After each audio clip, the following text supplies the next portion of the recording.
I have scoured through the deepest and darkest parts of the internet. I went through the deepest, darkest confessions that it's just too much for the internet. I'm just joking. It's we're just on Reddit. Ooh, I gotta say, it's been a while since I actually filmed in this but I cannot speak. I am just really excited right now. Today, what we're gonna be doing is reading people's deep and darkest confessions that they're posting on Reddit. And honestly, Reddit is just scary sometimes.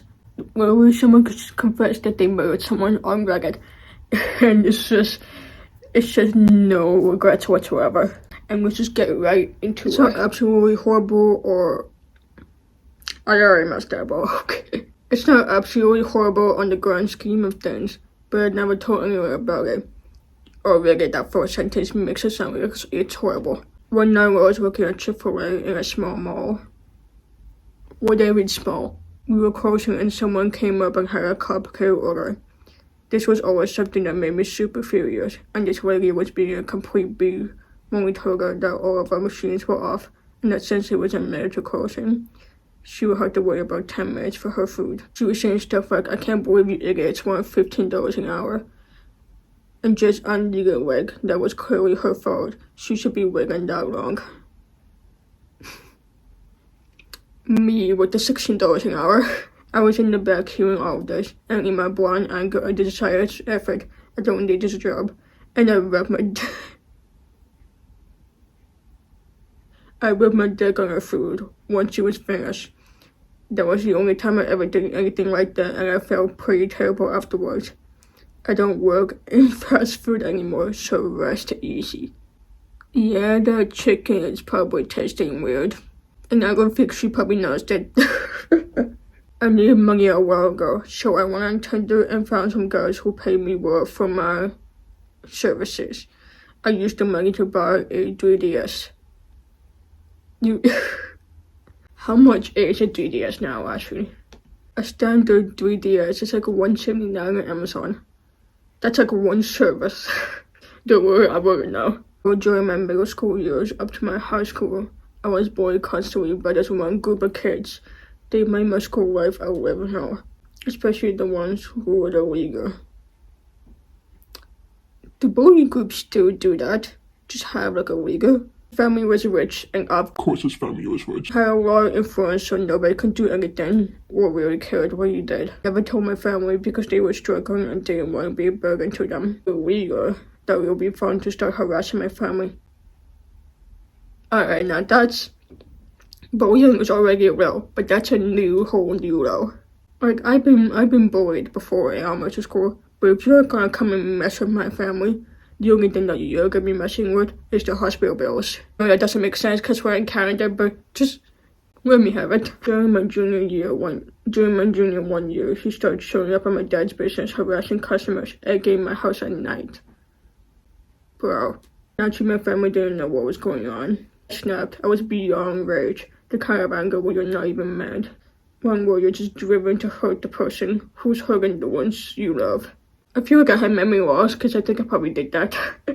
Did for him one night knowing he'll come through there. He had a smug look on his face when he saw me and started working over. Until at that point, I had never fought back or even resisted his harassment. I hit him twice on his windpipe and the other on his stomach, then wrestled him onto the park restroom, had him in a headlock, held his hand out with one hand and took a nail clipper with my other hand. I cut his nails. Until you had no nails left. I cut until he bled. I remember how he screamed, "Don't mess with my family, Chuck." Say, what kind of intimidation are you trying to do? Just cutting your nails. You're about to give him a whole pedicure, manicure? I don't know what it is. No, he just straight up ripped off the nails. At least if I say it here, I'm getting it off my chest. When I was younger, exact age, I cannot remember before I tried to block it as best I could. Between maybe 8 or 11, my brother was... Why do... My goodness, okay. I'm not saying like she's making it up or anything like that. It's just molestation. It's a crisis. It's just a stupid thing that people do.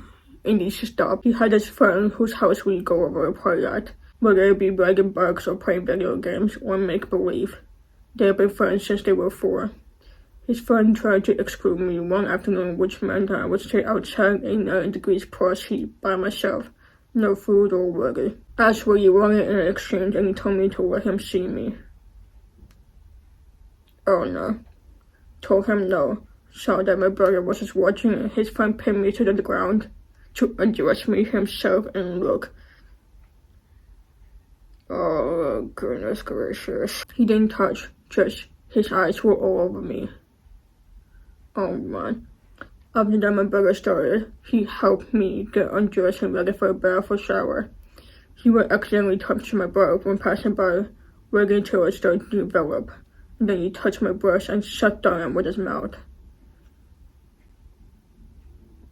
Only reason it stopped, not after my begging him to stop, was because our parents found out. My mom saw bruising on my breast and asked what happened. We didn't go to counseling. He didn't get in trouble. Nothing happened to him. I pray to God that she can heal from this, because molestation, I don't know what's worse, honestly. To be stripped like that as a child, that's just probably the worst thing you can ever do as a child. Years ago, there was this heated fight where I expressed concerns over how fit he would be to be a father. He had anger management issues, and he is just overall an anger man. Where I couldn't keep it in anymore, and what I'm doing years and told him, you know what you did to me growing up, and outright called him a child molester. Everyone, his girlfriend, fiancé, now wife, our oldest brother, our mother, everyone heard it. And they all acted like I was insane, as if I'm making up. And this is also what happens when they don't believe him. I don't know what's hurts worse, the memories of everything he did to me, or the fact that everyone thinks I'm lying about it. This isn't even like a dark confession, this is just sad. When I was a kid, I would often wake up before my parents and slip downstairs to watch some TV. I didn't have a TV in my room. The only TVs that we had was in the living room and my parents' room and the kitchen, but it's not really comfortable. And so when it was past my bedtime, I would actually get out of my room and watch some TV down here. The only bathroom was upstairs, and I never felt like going back up there and missing my cartoons. This kid gets in priorities. We had houseplants behind the TV, so I just peed in them pretty much every single day. They eventually died and got replaced by new houseplants. Peed in them too. It eventually became a game for me to see how long it took for me to kill them with my urine. This guy is literally just murdering plants. Someone said assassins peed. That's amazing. My younger brother in 5th grade, he had an online girlfriend. This is not going to go well. He didn't want to break up with her. He wanted her to break up with him. Huh? Oh, he wanted the girl to break up with him. Initiate the breakup. Oh. I'm stupid, man. So he googled slit wrists and sent them to her, claiming she made him cut himself. She was devastated and freaking out. Then he told her that he was going to commit suicide and that it'd be her fault. A week later, he messaged her and told her that he failed his suicide attempt because his older brother, me, beat the shit out of him and then dragged him to lock him in the basement, which we don't have. Also, he's basically making this up. And then he ran away and got arrested for trying to shoplift food. Told her that it would be the last time they spoke, as he could hear the sirens, and that he was camped out behind Walmart using the Wi-Fi to tell her he loved her, but he had to break up with her to keep her safe. He is an absolute piece of crap. He still does insane stuff like this. He's so manipulative, he ended up back together with a girl somehow before ghosting her again. What? Friday night, we were playing Counter-Strike about a year ago, and the team we were playing was fantastic. Find guys who can play well. We added them and played a few more games that night until we were getting down to 1 game. Whenever guys said, I'm about to leave, I don't have time for this. And we were laughing with him. And he said, no, really, I don't have the time for this. After some pushing, he told us that he has some horrible kidney issues and that he's going to die in about 4 months, as he is well on the list for replacement. No. We played with him a few more times in the coming weeks until you get time less and less to spend time in real life. Anyways, time passed, and the other week I went about the guy and checked his Steam profile. was online 8 months ago. Rest in peace, my man. Man, this is just sad as well. You can read. Someone fell in love with me just to cut ties, all ties with them. I still to this day regret it. I mean that you just wanted to purposely hurt their feelings, or that something happened and that you just completely just disappear from their life. That was some pretty crazy stories. Some of them were just sad, but wow. But as always, if you guys do enjoy this video, make sure to drop a like, comment down below, and subscribe if you guys are new. And I'll see you guys in the next video. Peace.